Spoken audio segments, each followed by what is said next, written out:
when I was 20, when I was 20, I wanted to be a rock star. But when I was 22, it's like, I want to join a corporation and I want to climb the corporate ladder. And by 26 years old, I was managing 750 people.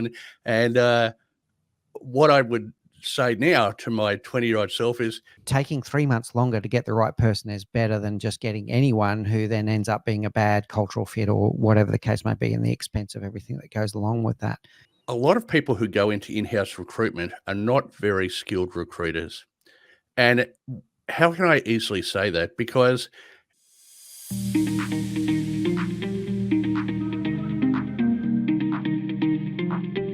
Hey everyone, and welcome back to the Leadership Project. I'm greatly honored today to be joined by Richard Triggs. Richard is the CEO and founder of Arete Executive and the author of a brand new book called Winning the War for Talent. And that's what we're going to be talking about today. What does it mean to find, hire, and retain the most talented people around you so that you can have maximum impact? Really excited about today's conversation. If we have time, we might even look at the other side of the equation.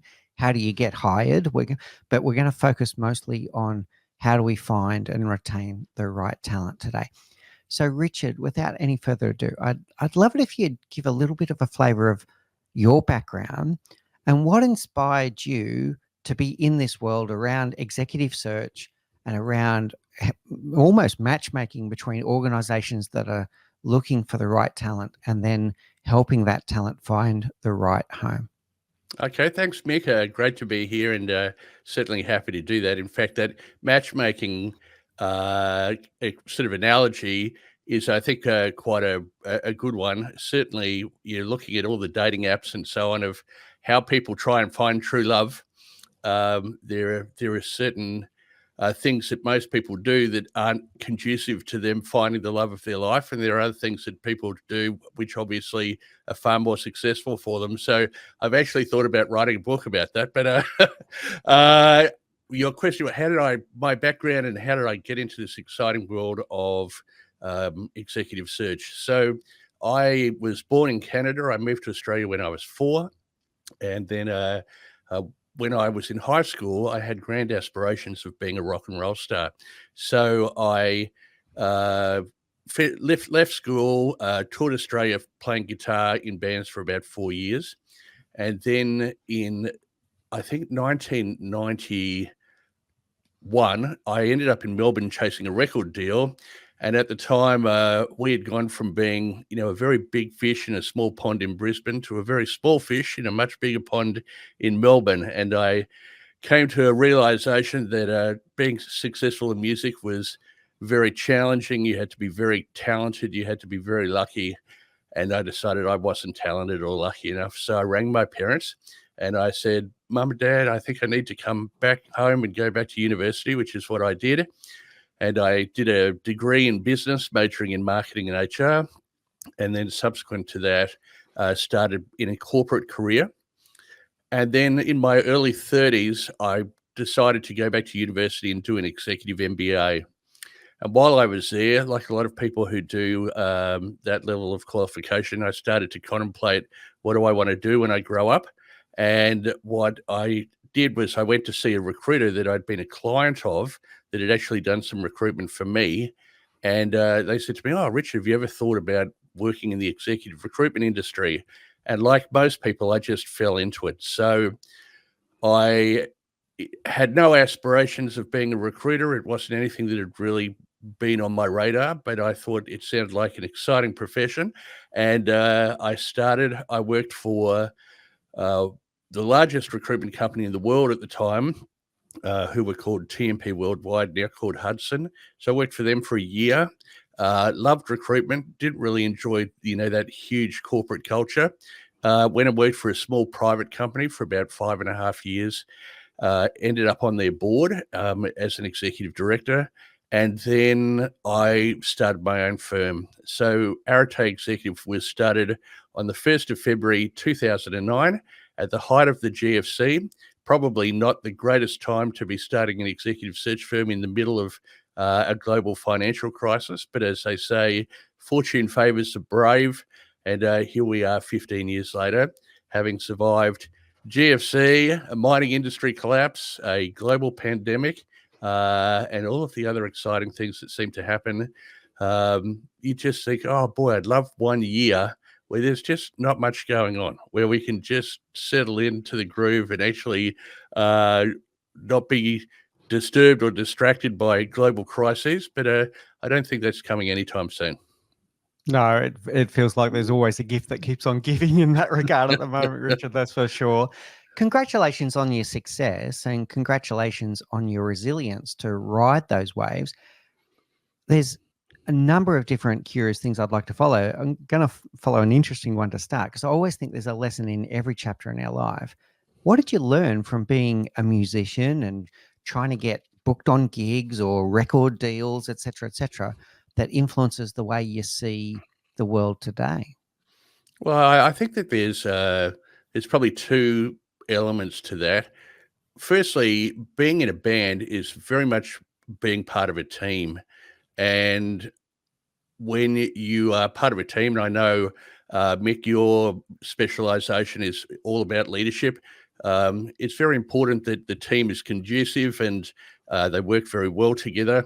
And when you're trying to do that in an artistic environment, where people aren't necessarily the most educated from a team and culture type perspective, and then you throw on the top of that, lots and lots of travel, lots and lots of playing gigs and drinking booze, and it can become a pretty hostile environment. And I think the particular band that I was in, I think personalities at the end of the day, if we'd kept our eye on the bigger goal of what we really wanted to achieve, then perhaps we would have stuck together longer and been more successful. I think if you look at a lot of the most successful bands in the world, Mick Jagger and Keith Richards are well renowned to not really like each other very much. Kiss, Gene Simmons and Paul Stanley don't really like each other very much.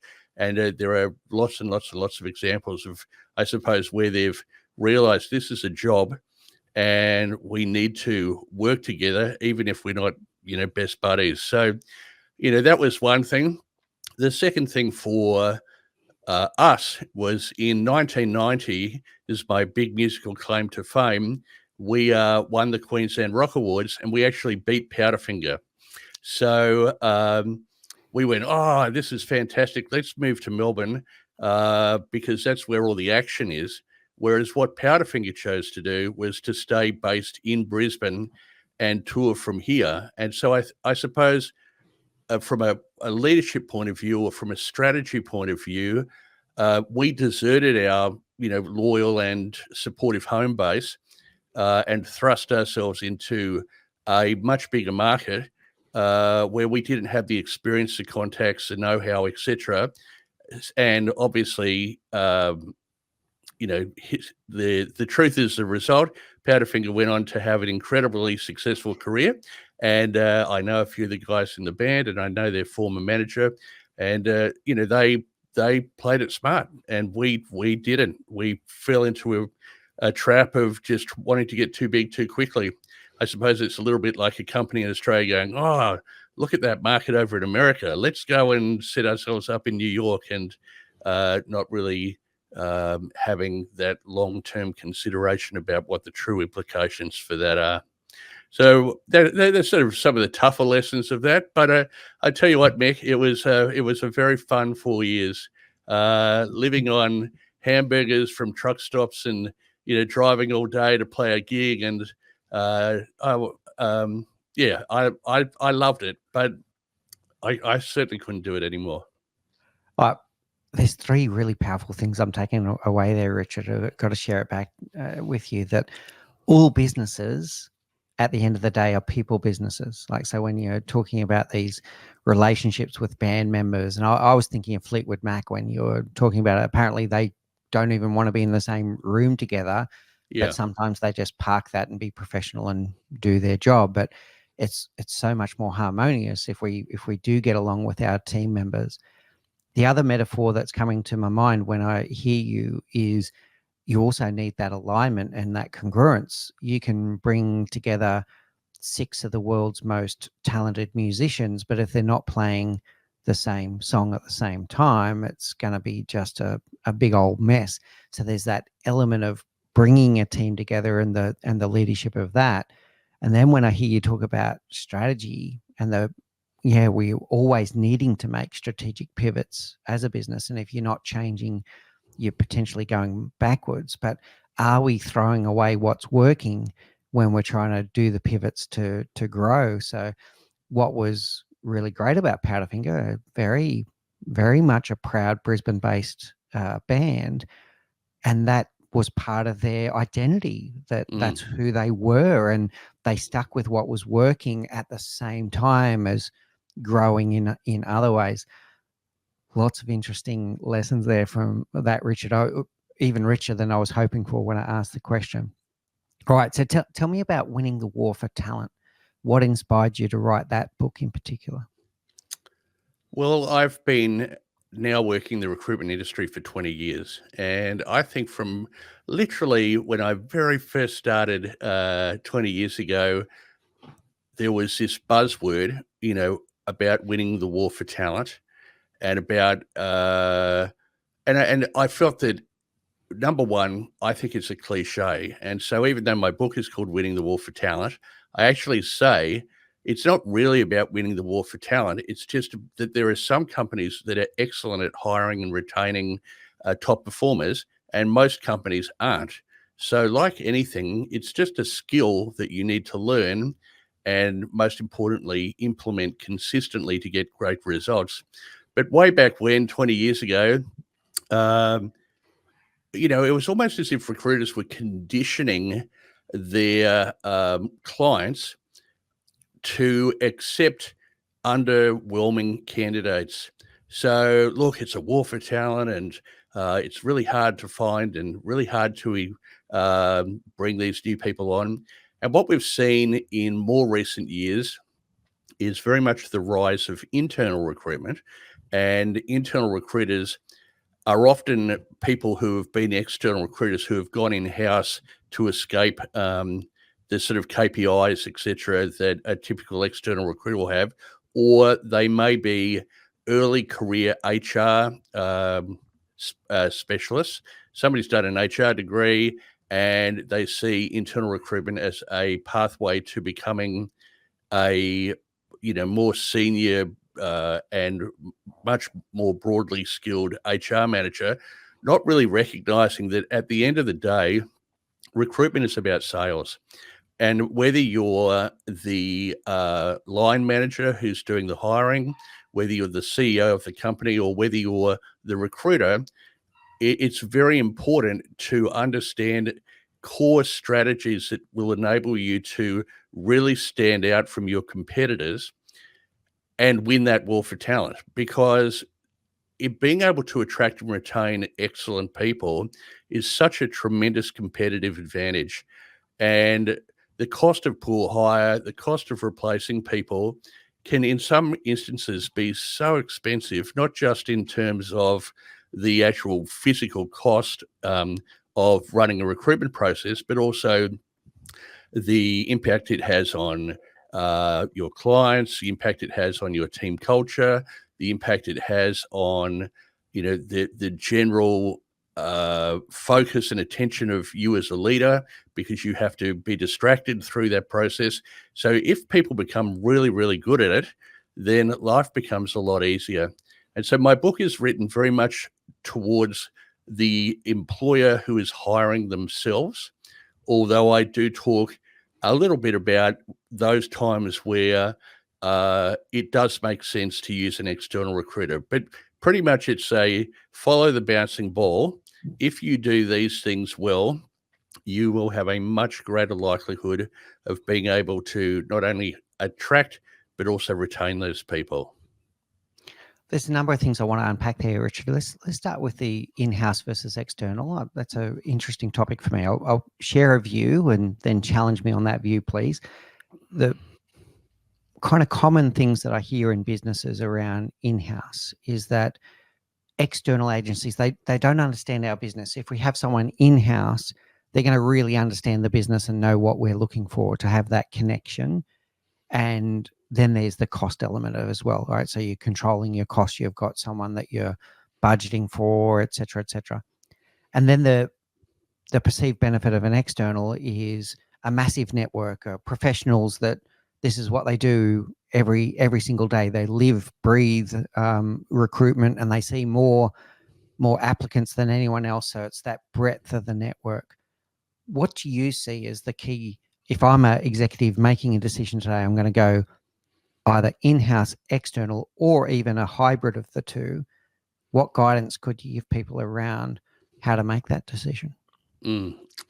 Yeah, well, certainly we could get right down in the weeds here, and but I'll try and keep it fairly brief. So, firstly, in relation to internal recruiters, because they work in the business, know and understand the culture better than an external recruiter would. Well, firstly, and I'm certainly not adverse to organisations having internal recruitment. I think there's definitely a place for it, and it makes a lot of sense from a cost perspective to consider internal recruitment, although it's not necessarily the savings that you expect it to be. So, firstly, a skilled recruiter, whether they are either internal or external, should be able to develop a relationship with the leaders in the business that they become their preferred supplier. So, for example, we have an ASX Top 100 company that we started working with early in COVID, so back in 2000. And I think at current numbers, we've done over 250 roles for them. So, firstly, they continue to use us because we truly understand their culture. We've had ongoing success at making multiple placements for them, and so we have a long-term relationship built on trust and built on our capacity to understand their needs. So external recruiters can provide that. It's just that in the recruitment industry, there are what you call contingent recruiters and retained recruiters. So contingent recruiters are paid only on successful placement. So often an organisation might brief 1 or 2 or even 5 contingent recruiters. They may also even be trying to recruit the role themselves at the same time. And basically, whoever gets the best person there the quickest gets paid. And one of the downsides to that is that if a contingent recruiter knows that they're competing and it comes down to trying to do things as quickly as possible, they're more likely to be less concerned about, is this person the right culture fit? And they just want to chuck as many CVs at an employer as possible, a bit like throwing mud at a wall and praying that one of them sticks. And I'm sure you and most people listening to this podcast would be well aware of those kind of companies in the market. And then there are what you call retained recruiters who are employed on an exclusive basis to do a very thorough and comprehensive job. And for example, that is what my firm is. So we are retained, a percentage of our fee is paid at the commencement of engaging us, and then it gives us the capacity, knowing that we are exclusively working on the role, to dedicate enough resources to successfully fill it. And obviously a part of that is really ensuring that they are a good cultural match. One of the challenges with internal recruiters is that often they can be working on many, many roles at the same time, from the office receptionist right through to a C-level executive. In some cases, these internal recruiters can be working on 40 plus roles. So when somebody is trying to recruit that volume and that variety of roles for their employer, it's very difficult for them to have the time to be able to run a great process. And so whilst you'll say, well, instead of paying, for 60 placements, which is extraordinarily expensive, and I definitely agree with, we can pay our internal recruiter $100,000 a year, and they can make all of those 60 placements and what a tremendous cost saving that is for us. A lot of things don't get considered, like what is the quality of the hire?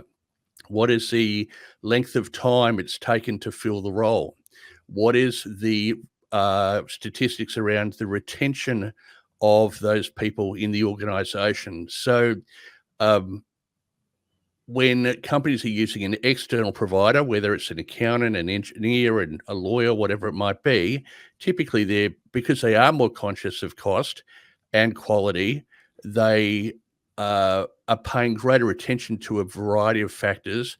Whereas in other organizations, they may say, look, we've got an internal recruiter, they're costing us $100,000 a year, but they're not thinking about the true cost. So to give you a very brief example, I was running a workshop, and there was an organization that had sent along their head of HR and head of recruitment, and it was about how to attract top talent. And I asked this pair, what were the difficulties that they were facing in their business? And they said, look, we've got 40 mission critical roles on. We're getting terrible response to our advertisements. And often those people are withdrawing before they're even interviewed. And the owner of the company is greatly concerned. And through talking to them about some of the things that I write about in my book, it became obvious that the process that they were running was creating these very poor outcomes for them. So there is definitely a place for internal recruitment when you are looking at more transactional, what I would call vanilla type roles. And then there is definitely a case of using external headhunters when you either have mission critical vacancies or it's a very unique skill set. Fortunately, LinkedIn and other tools have made cost of using external recruiters a lot cheaper than it was perhaps 10 or 15 years ago. So a traditional global search firm who is working on roles may have been charging 25 to 40% of package, and that is a huge cost. Whereas now there are other companies like my own, which are saying, well, accessing talent is far easier, engaging with talent is much easier, and so therefore we can run a very equivalent process for a substantively reduced fee from what you would have been paying historically. There's a lot of dilemmas I'm picking up on here, Richard. Really interesting. Let's start with the one around both the in-house and, let's say, the success fee based people. So you spoke before about the cost of a bad hire, and there's a dilemma here of making sure that we take the time to find the right person. But if I'm an in-house recruiter, I may have a backlog of, like you said, 40, 60 roles, and I'm trying to get through them. So my goal is to get my to-do list down. And if I'm a success fee based external recruiter, my payment is based on putting a person in the role. So am I now just trying to fill a role, or am I trying to find the right candidate for the role? And I'm starting to see a bit of a dilemma there.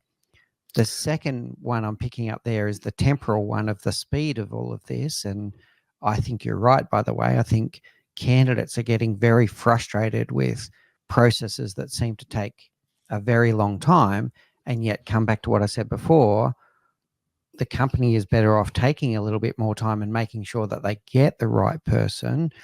Taking 3 months longer to get the right person is better than just getting anyone who then ends up being a bad cultural fit or whatever the case might be, and the expense of everything that goes along with that.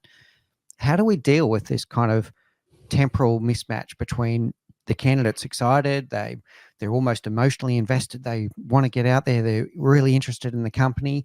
If they're on the market looking for a role, there might be multiple companies that they're talking to, and yet the company wants to take the time to find the right fit. How do we balance that?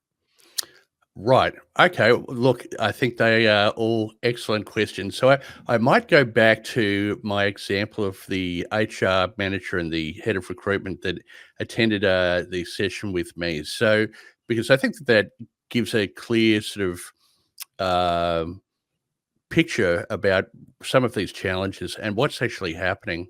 So, firstly, a lot of people who go into in-house recruitment are not very skilled recruiters. And how can I easily say that? Because if you're a great external recruiter, you will earn a lot more money than an in-house recruiter. So why would somebody who's an exceptional recruiter go in-house? Well, they wouldn't, right? So the people who are choosing to go in-house are doing so for reasons which, I won't sort of elaborate on, except to say that, if you are building an in-house recruitment team, you are not getting the best of the best. And secondly, a lot of in-house recruitment teams have very limited training or ongoing professional development in terms of doing their role. So the first thing is to say, when they are being briefed on the role, we use a recruitment methodology called performance-based hiring, and that was developed by an engineer from the US named Lou Adler. And it sounds pretty simple, but you want to hire people who've done it before, they've done it well, and they're motivated to do it again. So the first thing to understand before even going to the market is, what does success look like in the role? What does this person actually have to deliver within the first 3 months, 6 months, 12 months, so that you would be absolutely delighted that you hired them? Most recruiters, in-house or external, don't know that. So they're given a pretty generic position description, which says, we want to hire a sales manager, we want them to lead a team, we want them to achieve budget, we want them to have ideally these kind of qualifications. And yet, every placement in an organization is unique. The role that exists has its unique nuances and key deliverables, which are specific to that role at that time. Again, to sort of quickly give an example, in one organization, they might say, what does success look like in the first 3 months? Well, our last sales manager really was very narcissistic. They were not retaining our top performers because of the way that they were leading. And as a result, our investment in our sales team, we are really concerned that if these people continue to leave, that's going to significantly impact our ability to be successful. So first 3 months, we want this sales manager to throw their arms around the team, build the love, rebuild the vision and the values, get everybody back excited about working for the business. If they can achieve that in 3 months, that would be awesome. Next company says, look, we've got this fantastic new product that we want to launch into a new market, but we're not really sure of what our sales strategy should be. So first 3 months, we want the sales manager to come in, analyze the market, identify the low-hanging fruit, put together a business development plan, and so that we can see that our investment in this product is going to yield us at least 12% of market share within 12 months. If they can develop that business development plan in 3 months, that'd be awesome. The third company says, look, we're facing such massive pressure from international competitors, particularly those who are bringing in products from India or China, that unless we can reduce our cost of goods sold by 25%, we're in big trouble.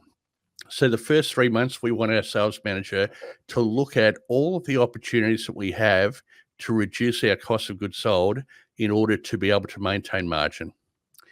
Same job, same position description, same type of organization, 3 very different kinds of people. Okay. Now, I would suggest 98% of recruiters don't have a clue. I mean, they just are given a position description and a very short briefing, whether they're internal or external. And so then what they do is they go and they write a very generic advertisement. And one of the things we see with internal recruiters, which is absolutely drives me crazy, is they'll put an ad up on Seek. It'll be quite generic. And a good candidate may see that ad and they'll say, oh, I'd love to ring up and learn more about that role before I make an application. Oh, there's nobody's name or phone number on the ad. So I would suggest 90% of ads plus now that are written by companies doing their own recruitment, there's nobody's name or phone number. Good candidates want to ring up and ask questions. They look at an ad and they think, especially if it's with a competitor, before I'm going to make application, I want to know, is this role something that I'm actually really excited about? Oh, there's nobody to call, so therefore I won't apply. Or what's even worse is they'll come to me and they'll say, oh, Richard, I applied for a role with ABC Company 8 weeks ago. I have no idea as to whether I'm even in contention. I've had no acknowledgement of my application. I've had no feedback. And of course, there's nobody that I can ring and ask. So how damaging is that to employers' brand as an employer of choice when they have these disgruntled candidates that you just referred to, Mick, who say, I've been in this process for 3 months. I mean, it's not a new phenomenon. People always want a quick process. If they've decided that they want to leave and they're excited about an opportunity, they want that process to be expedited. As a hiring manager or recruitment professional, to not be able to give people direct access to you is absolutely crazy.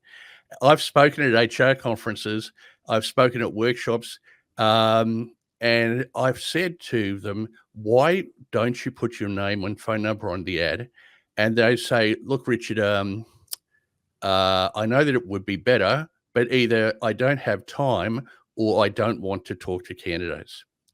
So I would suggest for everybody listening to this podcast, if there's just one thing you take away, it's when you're advertising for a role, make sure somebody's name and phone number is on the ad.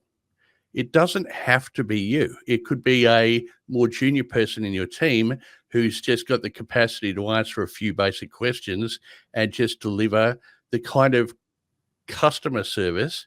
If organizations go, oh, our best asset is our employees, I'm sure if somebody wanting to buy their products wanted a sales call and rang up, their call would be returned. But as an employee, they can't even get the name of the person that they want to talk to. So it's ridiculous. And then the other challenge with internal recruiters is the best candidates aren't necessarily looking for a job. They are in a job that they like. They like their boss. They're being relatively well paid. They don't have a burning desire to leave.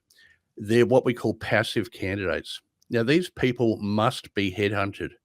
They're not looking at job ads. They're not replying to emails on LinkedIn. They need to be found and headhunted. And the challenge of headhunting is that an internal recruiter, so if I was working for Rio Tinto and I wanted to headhunt you, Mick, and I reach out to you, I have to say, hi, I'm Richard from Rio Tinto. Because you just look at my LinkedIn profile and see who I work for anyway. So you can't have that confidentiality. The benefit of using a third-party recruiter like us, a headhunter, is that we can say, Mick, we've got an opportunity with a tier 1 mining company.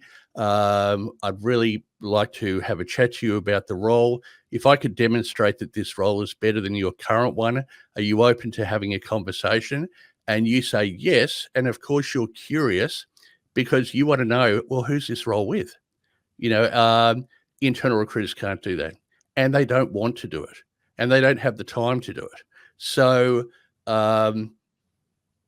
there are some, and then the final challenge is going back to these people who attended my workshop. So 1, they didn't understand the briefs properly. 2, their ads were very generic. 3, they weren't doing any headhunting. And 4, it was taking them on average 3 weeks from somebody applying to them contacting them. Well, especially in the market today, people aren't sitting around for 3 weeks waiting for a new job. So they have a lot of options, as you referred to earlier, Mick. So you have to, what does they say? If you snooze, you lose, right? So these people have to be treated Well, fundamentally, it comes down to you have to treat your candidates as you would like to be treated. Would you like to be sitting in a holding pattern for 3 weeks or longer without any acknowledgement of your application? Um, no. So why do we continue to perpetuate and, in fact, reward underperformance? And then when the internal recruiter or the external recruiter goes to the hiring manager and says, look, here's the short list. And the hiring manager goes, gee, I'm a bit underwhelmed. These people aren't all that exciting. They go, oh, sorry, boss. It's a war for talent, Yeah. So that's where the excuse comes in. I Mm. mean, it's not a war for talent. It is just do the job well and you will get excellent talent.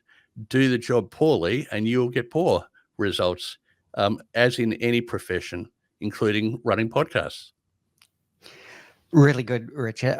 There's a really specific thing that I'm taking away from all of that, and that is about being more specific about what we're looking for and what the current challenge is around the role, around the task that we want the person to take on. What does success look like? What does the ideal candidate look like?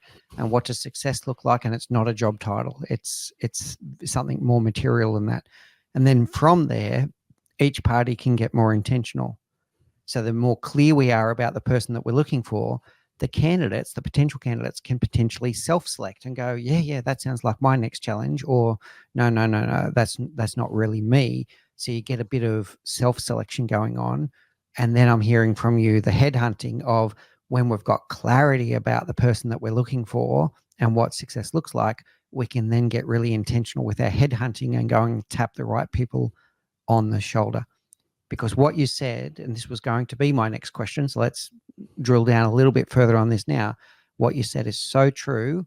What's happening in businesses, if you and I sat on a panel tomorrow with a bunch of executives, I could guarantee within a few minutes we could get one of them to say, we just can't find the right people. And then if we were sitting in another group of people talking about career, et cetera, I can't find the right role, right? So we've got a group of people saying, I can't find the right people. We've got a group of people saying we can't find the right role. So something is missing in that matchmaking service that we spoke about, where it's not always working.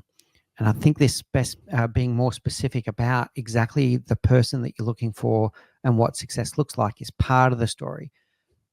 You're also right that then what happens is the excuse-a-thon, sorry to be very blunt on this, when you can't find the right talent, then people say, oh, it's just a really tough market. That's right. And that's right. And you see, so you raised a point there, which I think is so true. If you are very clear about what you want, then there will be candidates who will go, I don't want to do that. And isn't it better that those candidates withdraw from the process early rather than potentially wasting a lot of time and resources on trying to attract somebody who fundamentally either is unqualified or lacks desire to do what you need them to do? This, I'd love to claim this as my own IP, but really, Lou Adler, I would strongly encourage people who are hiring regularly to read his book, Hire With Your Head, which I reference in my own book, Winning the War for Talent. And so when you understand clearly what you want, and then somebody comes in for interview, then it's very easy to work out, have they done it before, done it well, and motivated to do it again? And so to go back to my sales manager example, so let's say that we bring Mary in, and so Lou Adler talks about, his famous one-question interview. It's a little bit more involved than that, but essentially his core question is, so Mary, if we're thinking about your more recent career, let's say the last 5 years or so, what's a particular key achievement that you're most proud of, that you would say this really demonstrates why I'm excellent at my job? And Mary says, oh, well, you know what? I launched this new product into a new market and it was hugely successful and we achieved all of this market share and it was fantastic. Obviously, I'm just doing a very high level example here. Now, That being the case, she would be excellent for the organization that is launching a new product. But for the company that wants to reduce costs of goods sold by 25%, she's probably not the right person. So she might be a great sales manager, but she's not right fit for a job right now. Again, if you don't know what those key deliverables are, how do you know that? Um, you may present her as being an excellent candidate. You may actually hire her and then find out subsequent to hire that she can't actually do what you want them to do. It's absolutely amazing. I work from, we typically work from roles 150,000 mid-level technical leadership roles right through to CEO and board directors. How often I'll say to the employer, so tell me, what does success look like in the role? What do you want them to achieve? And the employer goes, that's a good question. I hadn't really thought about that, Richard. Let me think about, what do I actually want this person to do? And you would think that there's, especially a very senior manager that they might be paying $300,000 to, you would think that they would be really clear in their minds about what they want. And yet often they're not. So part of my role is to, again, because I've been doing it for such a long time, is to actually run that conversation and ask the right questions to elicit what those key deliverables are. And again, I've been doing this for 20 years. I've managed teams of over 750 people. You can't expect a 24-year-old English backpacker who is a very traditional type of hire for a certain kind of recruitment company to have the emotional intelligence and also to have the capacity to build a relationship as a trusted advisor that's necessary to be able to have those conversations. So you're completely correct. This idea of what a success looks like, or a document we call a performance profile, becomes a foundation.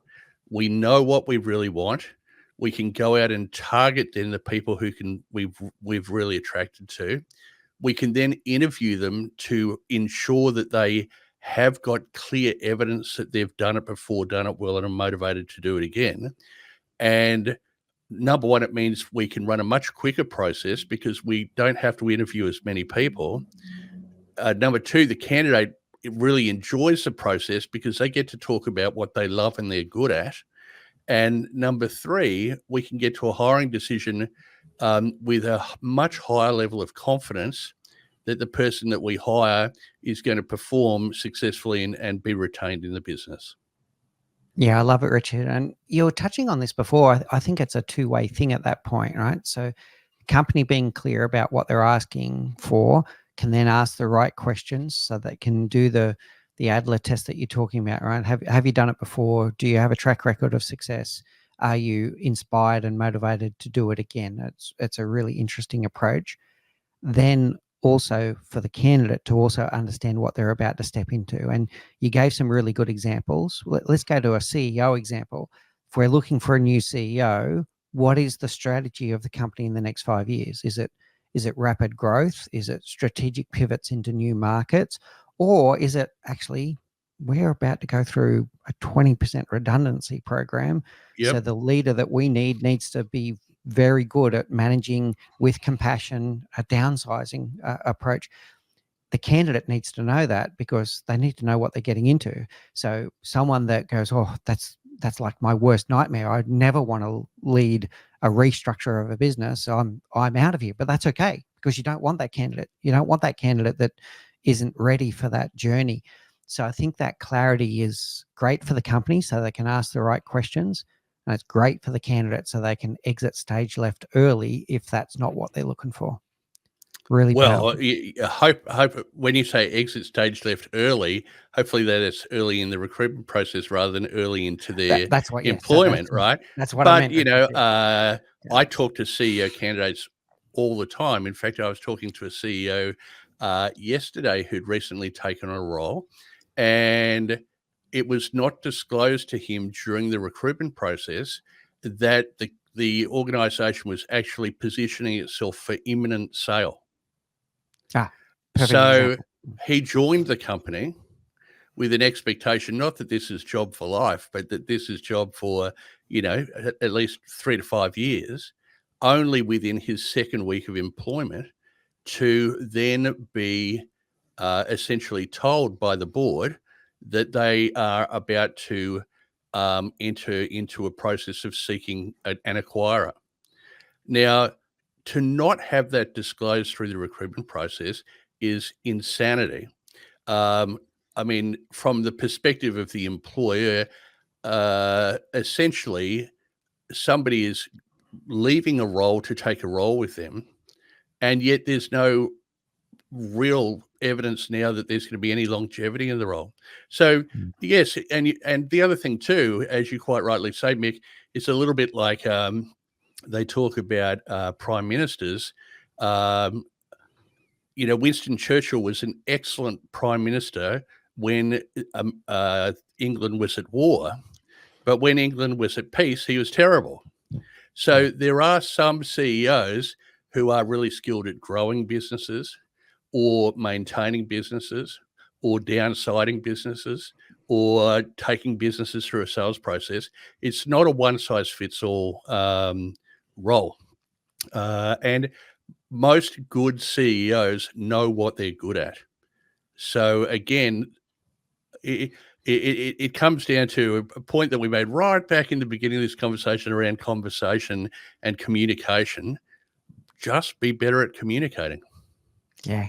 And it works in both ways with what you're talking about here. So this horses for courses approach. So I'll use a personal example here. I've been through multiple divestments, Richard. So if you were telling me during a recruitment process, actually, within 12 to 24 months, we're going to set this up for sale and we need someone that knows how to set it up for sale, prepare the management presentations, engage buyers. I'm like, yep, done it multiple times, know how to do it. I enjoy it. I'd want to know that positively. Someone else is going to want to know that negatively, as in, yep, that's not for me. Thank you for letting me know. I'm going to look elsewhere. And once again, you're better off knowing that from the outset. Well, Really it might powerful. well be that you say, awesome, I'm really great at doing that. But instead of this being a role with a lot of longevity, let's negotiate into my employment a pot of gold at the end of the rainbow. Yeah. So if the business is sold within 12 months, there's a substantive bonus for me, which compensates for the fact that, I'll be back on the market looking for a new job again.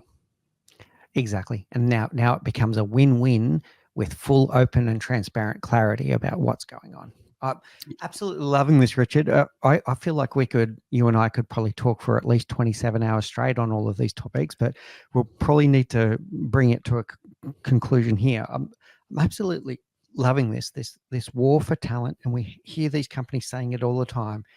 The secret that I'm taking away, the call to action that I'm taking away from today's discussion is about open and transparent clarity about what success looks like.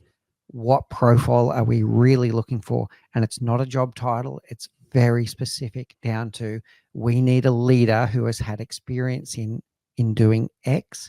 They've had a track record of doing X and they're motivated and ready to do X again. And that X could be growth, or it could be reducing cost, or whatever it could be. The more specific we are, the more we're going to speed up the process to find the right candidate. And all of a sudden, we're having a different conversation about talent. That's right. And I think one of the elements of that is, it may be that the person that you're really attracted to hasn't necessarily completely done it before, done it well, and they're motivated to do it again. It may be that this is a step up role, or it may be that they're coming from a different industry. So it's not about being totally blinkered. I must only have a person, who's got that, but they must have appropriate transferable skills and key achievements that give you a level of confidence that if this is a stretch for them, that they've got enough prior experience and capability that it's worthwhile investing in them to take on these new responsibilities. Yeah, brilliant, Richard. Well said. All right, now I'm going to take us to our rapid round. These are the same 4 questions we ask all of our guests, Richard. So, what's the one thing you know now, Richard Triggs, that you wish you knew when you were 20? I think for me, it is to have patience. If you think now, and I know that you had what's his name, Dr. Joe Dispenza on your podcast, but if you listen to health professionals and futurists now, we're going to live a lot longer. And so, if we're going to live a lot longer, why are we in such a hurry? When I was 20, when I was 20, I wanted to be a rock star. But when I was 22, it's like, I want to join a corporation and I want to climb the corporate ladder. And by 26 years old, I was managing 750 people. And what I would say now to my 20-year-old self is just chill out, dude. There's no rush. You're going to probably be working until you're 80. So there's no urgency to try and achieve everything in the first 5 minutes of your career. And that's still advice that I probably should give myself today. But yes, there's plenty of other things I'd say to my 20-year-old self, but that would definitely be up there. Yeah, really good. Great advice. What's your favorite book? It's interesting. Earlier in my career, I read a lot of business books. I find now one of the things we haven't really spoken about, I lived 1 week in a month for 4 years in a Buddhist monastery. I've done a tremendous amount of, professional, personal and spiritual development over the years. And so I would find now, I'm more attracted to that kind of reading rather than just reading books about business. Certainly, from a recruitment point of view, Hire with Your Head, Lou Adler is a must read in my opinion. But there's an author, his name's Jed McKenna, and he's written a number of books. His first book's called Spiritual Enlightenment, The Damnedest Thing. And it's a very, very thought-provoking book. And it's a book that I've probably read, I would say, at least 5 times. And if you are attracted to, contemplating your navel at a very deep level, that's a great read. Sounds right up my alley, actually, Richard. All right, what's your favorite quote? My favorite quote is, and I say it all the time, the truth is the result. And especially when looking at performance, people can say whatever they want to say, but at the end of the day, it comes down to, are you actually taking the actions that are going to get you the outcomes that you're looking for? And the easiest way to look at that is, well, the truth is the result. Another one, if I can throw another one, it is, everything is exactly as it is. Why? Because it is. Oh, sorry, beg your pardon. Everything is exactly as it should be. Why? Because it is. So we can get into a whole lot of woulda, shoulda, couldas, but the reality is we can't change the past. So where I am right now is exactly where I should be. Why? Because this is where I am. That's very powerful. We definitely need to let go of the things that we can't change. And one of the things we can't change is the past. We can only do what we do at this very moment. I love it, Richard. Finally, how do people find you? I'm going to put it in 2 categories here, Richard. There's going to be people that are interested in your personal work, in your books and the way you think. And then there might be people that are interested in the services of Arete Executive. How do people find you? Well, certainly, I think they're kind of 2 sides of the same coin. So my business, Arete Executive, you can definitely visit our website, arateexecutive.com.au. I've just launched a new website, richardtriggs.com.au. The richardtriggs.com.au is very much aimed at my sort of speaker, podcast, author work. And I know, for example, you've got a fairly similar setup yourself, Mick. And then Arete Executive is aimed at our recruitment services that we provide. So, for anybody who is currently looking for a job and you would like to get my book, Uncover the Hidden Job Market, for free, you can go to the Arete website and you can download a PDF version of that book for free. The new book, Winning the War for Talent, is literally being printed as we speak. So that should be available within the next couple of weeks. Obviously, I'm very loud and proud on LinkedIn. But if you are interested in contacting me, LinkedIn's not a great platform for doing that. So feel free to, drop me an email. All of my contact details are available on both of those websites. And you're more than happy to see what I can do to support people seeking a new job. And obviously, from an Arate executive perspective, we'd love to see how we could help organisations to really attract excellent talent in a very affordable way. Yeah, brilliant, Richard. Thank you. We'll put all of those links in the show notes. Thank you so much for sharing your wisdom and insights today. You've absolutely given us something that we can go away and put into practice straight away, which is absolutely wonderful. It is frustrating, the whole chain that we've been talking about, but with some intentional and specific actions, we can make the whole thing go a lot easier. So thank you so much. It was a pleasure, Mick, and I look forward to catching up with you again soon.